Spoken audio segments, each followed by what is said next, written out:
अस्सलाम वालेकुम viewers. Michael Thompson कौन है जनाब? एचिसन जो कॉलेज है उनके ये प्रिंसिपल थे, हैं नहीं थे।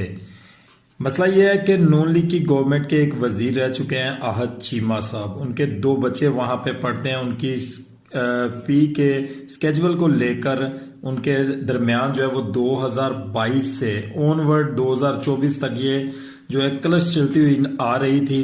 माइकल थॉमसन साहब को जो है वो मुख्तलिफ जराए से तंग किया जा रहा था। अब भी उनको गुड गवर्नेंस के सामने पेश होने का हुक्म दिया गया और उनके साथ कुछ सख्त किस्म के सवालात किए गए, जिसके बाद जो ऑस्ट्रेलियन नेशनल माइकल थॉमसन साहब जो हैं वो जनाब रिज़ाइन कर गए हैं एचिसन कॉलेज से। उन्होंने कहा जी इस तरह के जो मामलात हैं इसको सामने रखते हुए मैं जो है वो इस्तीफ़ा देता हूं और मैं मज़ीद इस अदारे के साथ नहीं चल सकता। ये पहला स्कैंडल है जनाब नून लीग का। गवर्नमेंट